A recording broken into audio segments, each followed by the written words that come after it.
Dr. Marcus Everett wiped condensation from his glasses as the humid air of Verdantes invaded the climate-controlled laboratory. Through the reinforced viewport, he watched the returning hunters with their prize, another captured specimen from the planet's mysterious native population. Magnificent catch, isn't she? Director Harlow appeared beside him, voice tinged with the cold excitement of a collector. Took down 3 security drones before they managed to get the neural net around her. Marcus observed the being suspended in the containment field, tall and graceful with iridescent blue-green skin that seemed to shimmer with bioluminescent patterns. Unlike the crude beast woman depictions in company propaganda, she had an unmistakably humanoid form, though her limbs were slightly elongated and her features more angular than human standard. Most striking were her large, almond-shaped eyes, violet with flecks of silver, currently widened in terror and rage. The Sylvari aren't animals, Marcus said quietly, more to himself than to his supervisor. Harlow snorted. Tell that to the 8 dead miners last month. These things are clever predators, nothing more. The company needs them cleared for Phase 3 expansion. As the security team maneuvered the containment field into the high-security holding area, Marcus caught the captured Sylvari's gaze. What he saw there wasn't bestial fury, but something profoundly sentient: calculation, desperation, and wounded dignity. Later that night, unable to sleep, Marcus found himself drawn back to the laboratory complex. Using his Level 4 clearance, he bypassed the minimal night security. The Galactic Mining Corporation cut corners wherever possible, especially on a frontier outpost like Verdantes Station. The holding cell was dimly lit, optimized for human observation rather than Sylvari comfort. The being sat cross-legged in the center of her enclosure, perfectly still except for the slow rhythm of her breathing. The bioluminescent patterns across her skin pulsed faintly in what Marcus suspected was not random, but a form of communication or emotional expression. I know you understand, he said softly, approaching the transparent barrier. I've studied the surveillance footage from the outposts. Your people use tools, build structures. You're not what they say you are. The Sylvari's head tilted slightly, her large eyes fixing on him with unmistakable intelligence. Marcus placed his hand against the barrier. My name is Marcus, I'm a xenobiologist, I study life forms, I'm not with the hunters. For several moments she remained motionless. Then, with deliberate slowness, she uncurled from her position and approached the barrier. Her movement was fluid, almost hypnotic in its grace. She raised her hand, mirroring his gesture, placing her 6-fingered palm against the barrier opposite his. Alexia, she said, her voice melodic with an underlying harmonic quality human vocal cords could never reproduce. Marcus froze, heart pounding. You speak our language. Some words learned from listening. Her silver-flecked eyes narrowed. Why you here? Come to study beast. The bitterness in her voice cut through him.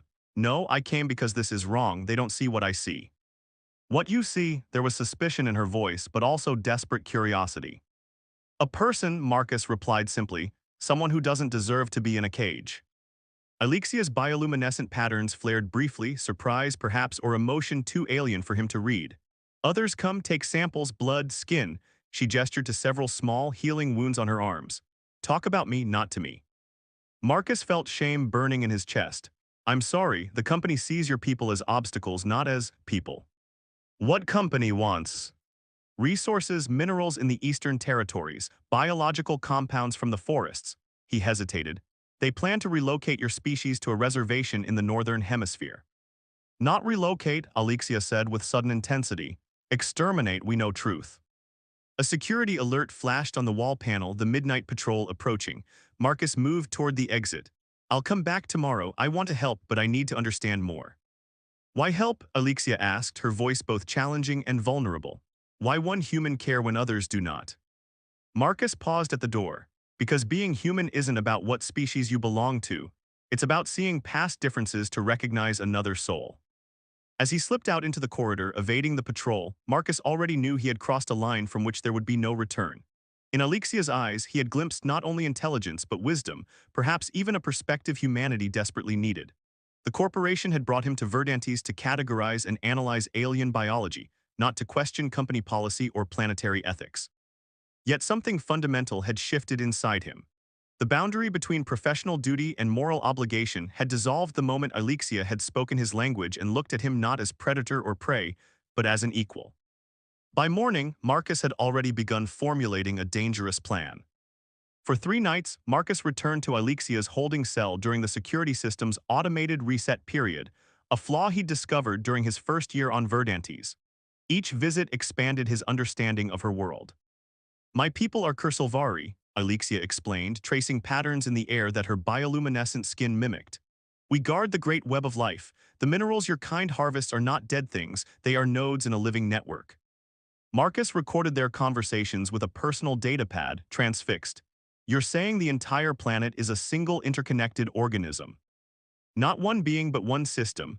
Her voice had grown stronger as she learned more human speech patterns. Like your body has many cells working together, we tend the connections. For thousands of cycles, this was our purpose. He thought of the massive mining operations tearing through the eastern territories, and were essentially causing a planet-wide autoimmune disease. Yes, Alexia's patterns dimmed. The forests sicken, the waterways turn toxic. Your people call it acceptable environmental impact. We call it the Great Dying. During daylight hours, Marcus struggled to maintain his professional demeanor as Harlow, and the research team discussed Alexia as though she were a particularly interesting specimen. Preliminary tissue analysis shows remarkable cellular regeneration, Dr. Keller announced during the morning briefing. If we can isolate the mechanism, the pharmaceutical applications would be enormously profitable. Excellent, Harlow nodded. Schedule a comprehensive biopsy series. The specimen transfers to the Central Research Facility next week. They'll want tissue samples from all major organs. Marcus felt himself go cold. You mean vivisection? The room fell silent. Harlow's eyes narrowed. I mean scientific advancement, Dr. Everett. This creature is company property, not a patient. That night, Marcus arrived at Alexia's cell with trembling hands. They're planning to transfer you to the main research complex. I need to get you out of here. Alexia placed her hand against the barrier. Over their short time together, her luminescent patterns had begun to shift whenever he entered, brightening in a way he now recognized as recognition, perhaps even pleasure. If you help me escape, they will punish you, she said softly. I don't care, the words surprised him with their certainty. Why risk yourself for me? Your kind sees my people as obstacles. Marcus hesitated, then placed his palm against hers on the barrier. When I first saw you, it wasn't just intelligence I recognized. It was a kindred spirit, someone who sees the world as I wish more humans would, as a system we're part of, not something to consume. He hadn't planned to say so much, but the words felt right. In their brief time together, Alexia had shown him a perspective that made his years of scientific training seem narrow and incomplete. Alexia's patterns shifted to a deep blue he hadn't seen before. Among my people, such recognition between souls is rare and precious. Her voice was barely above a whisper. To find it across species is impossible, Marcus suggested with a sad smile. Sacred, she corrected. In that moment, the line between researcher and subject, rescuer and captive, human and alien, blurred into something neither of them had words for. The security barrier between them seemed suddenly representative of everything standing between two worlds that could learn from each other, if only given the chance. That night, Marcus did something he hadn't done since graduate school. He broke into the facility's security systems. Using his knowledge of their protocols, he mapped guard rotations, identified surveillance blind spots, and downloaded the access codes he would need. The plan took shape. In 3 days, scheduled maintenance would cause a brief power fluctuation throughout the western quadrant. During those precious minutes, security systems would reset, including the containment field holding Alexia. It would be their only chance. As he prepared to leave, Alexia stopped him. Marcus, what happens if we succeed? You cannot return to your people. He looked back at her, realizing he hadn't thought beyond freeing her. Then I guess we'll have to find a new path together. The patterns across her skin pulsed with a warm golden light that required no translation. The maintenance alert blared exactly when scheduled, 2,200 hours, when most of the research staff had retired to their quarters. Marcus moved through the dimly lit corridors with purposeful strides, his lab coat and clipboard providing the perfect disguise of routine. System recalibration in progress, announced the facility's AI. Standby power engaged. As the lights flickered, Marcus swiped his access card at the security checkpoint. The guard barely glanced up from his console, where emergency protocols scrolled across the screen. Bit late for lab work, Doc. Director Harlow wants baseline readings during the power fluctuation, Marcus replied, grateful his voice remained steady. Says it might explain the anomalous readings in the specimen's biometrics. The security officer nodded, already focused back on managing alerts from other sections. Nobody questioned the scientists here, not when they spoke with authority about matters beyond security's expertise. Inside the containment area, Alexia was waiting, her luminescent patterns pulsing rapidly, anxiety Marcus had learned or perhaps anticipation. The moment the power cycled, the energy barrier around her cell shimmered and momentarily destabilized. Marcus entered his override code, praying the skeleton crew monitoring the systems wouldn't notice the additional command buried among the maintenance protocols. The barrier dissipated completely. Now, he whispered, extending his hand. Alexia stepped out, her movements cautious after days of confinement. When their hands touched for the first time without a barrier between them, an unexpected jolt passed through Marcus, like static electricity but somehow deeper, resonating at a cellular level. Your energy signature, Alexia murmured, her patterns shifting to a vibrant purple. It harmonizes. There was no time to explore this phenomenon. Marcus guided her toward the service corridors, away from the main security checkpoints. They'd almost reached the maintenance bay when alarms began to wail. Alert: containment breach in Section 7. All security personnel report. Subject is considered dangerous. Authorization for lethal force granted. They've discovered you're missing sooner than I expected, Marcus said, pulling her toward an emergency exit. We need to move faster. The door to the vehicle bay required Marcus's biometric signature. As they burst into the cavernous space filled with terrain vehicles and atmospheric shuttles, footsteps echoed behind them. Dr. Everett. Marcus turned to see Commander Rourke, head of security operations, flanked by two armed officers. The commander's hand rested on his sidearm. Step away from the specimen, Doctor. You're interfering with company assets. She's not an asset, Marcus said, positioning himself between Alexia and the weapons. She's a sentient being, and what you're doing is tantamount to murder. Rourke's expression hardened. Your bleeding heart has compromised your scientific objectivity. Stand down and you might keep your job. My job is to pursue truth, Marcus replied. And the truth is the Sylvari are an advanced species with rights we've chosen to ignore for profit. As Rourke began to draw his weapon, Alexia moved with startling speed. Her hand touched a nearby terminal, and her bioluminescent patterns flared brightly. Somehow, whether through bioelectrical manipulation or some ability Marcus didn't yet understand, the terminal sparked and the overhead lights exploded in a shower of sparks. In the momentary darkness and confusion, Marcus grabbed Alexia's hand and ran for the nearest terrain vehicle. His access code started the engine, and they crashed through the partially open bay doors into the humid Verdantes night. How did you do that? Marcus asked as they sped toward the perimeter fence.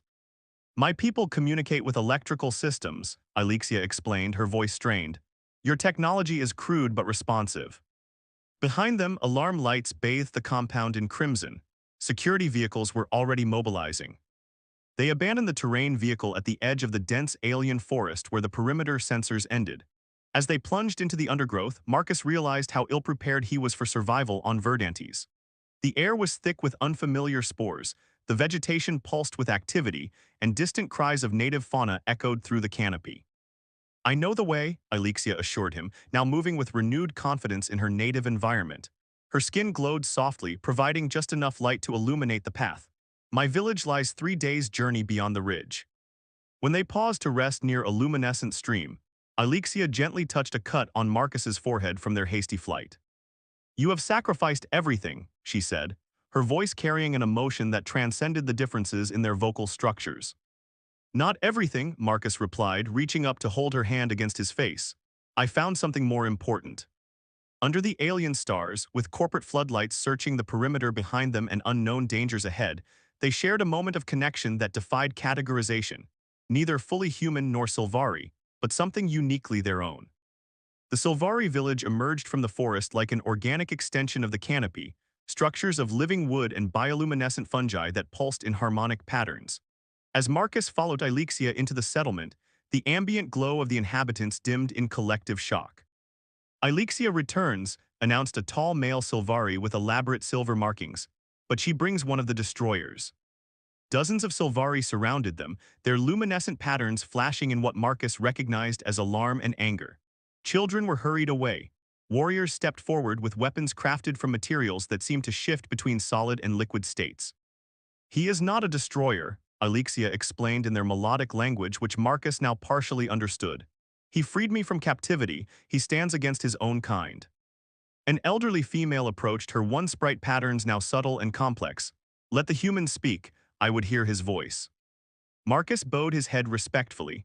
My name is Marcus Everett. I'm a scientist who came to study your world, but I've learned that my people have been blind to the truth of yours. The corporation I worked for sees only resources to exploit, not lives to respect. The elder's eyes, deep indigo with centuries of wisdom, studied him. Why should we trust any human? Your kind has killed our hunters, burned our groves, poisoned our waters. I can't undo that damage, Marcus admitted. But I can help you fight it. I know the corporation's plans, their technologies, their weaknesses. A muscular warrior stepped forward. We should kill him now. His people will follow his trail here. I removed my tracking implant, Marcus said, revealing the bloody bandage on his arm. And Alexia disrupted the facility's systems during our escape. They won't find us easily. The elder raised her hand for silence. Kalen, prepare the binding ritual. If the human speaks falsely, he will not survive it. Alexia moved protectively toward Marcus. Elder Thalia, the binding is dangerous for non-Sylvari physiology. Then his sincerity will be proven, the elder replied impassively. The ritual involved a luminescent paste applied to Marcus's temples and heart. As the chanting began, the substance sank into his skin, creating a burning sensation that spread through his nervous system. His consciousness expanded, suddenly aware of the living network Alexia had described, the planetary web of energy flowing through all living things on Verdantes. Through the haze of pain, Marcus felt Alexia's presence beside him, her consciousness somehow anchoring his own in the overwhelming sensory experience.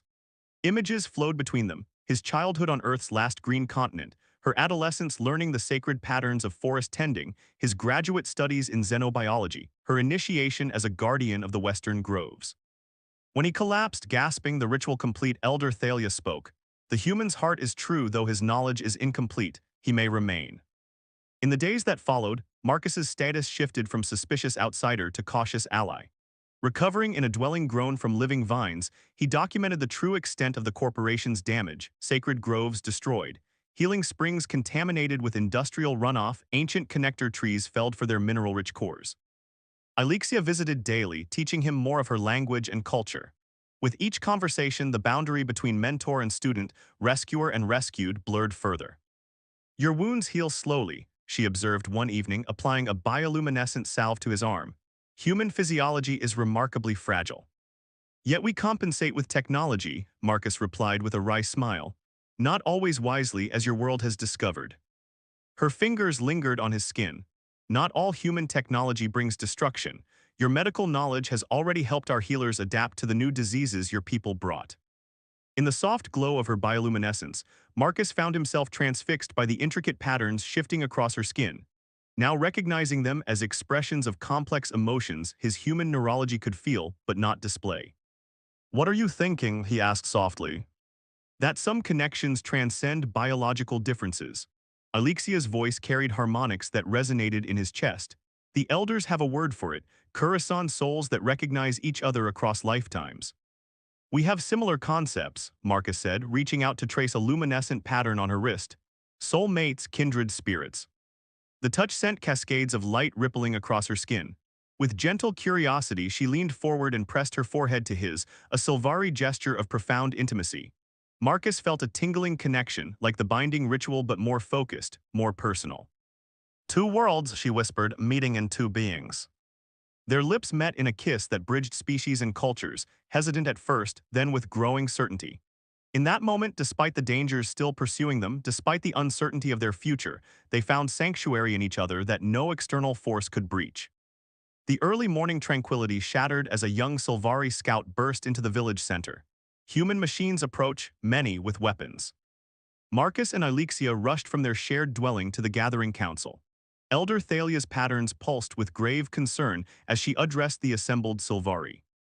Commander Rourke has found us, Marcus concluded grimly, recognizing the tactical formation from the scout's description. They're deploying a standard containment perimeter. They mean to capture everyone. Or exterminate us, Kalen said, the warrior's luminescence flaring with battle readiness. We should strike first using the forest pathways.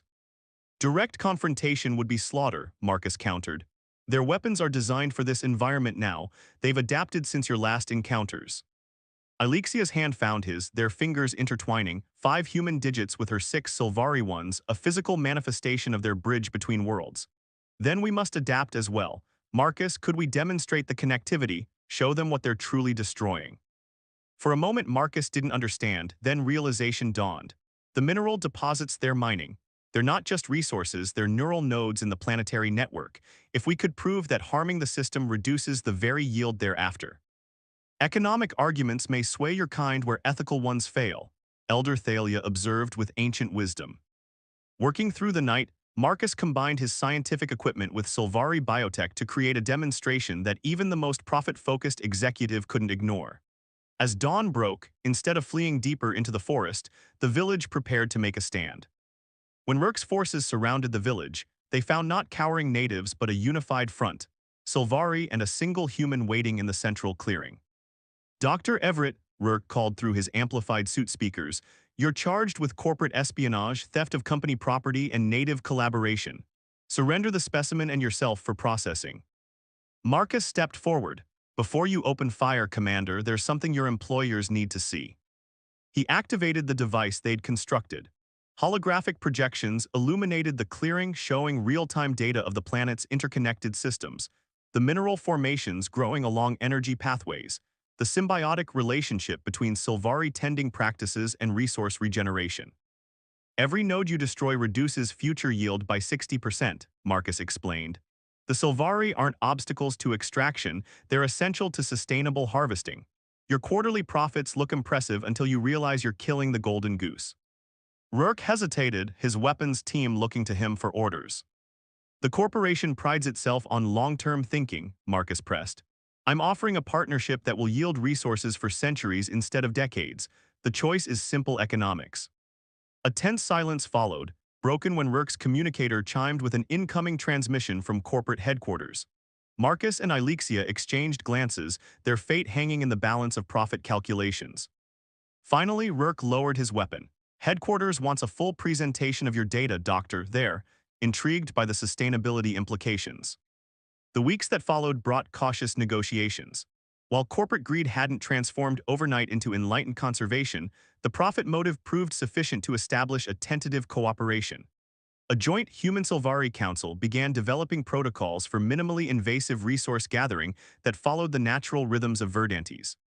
As the last light of sunset filtered through the canopy, Marcus and Alexia stood on the observation platform overlooking the valley where new growth had begun to heal a formerly devastated area.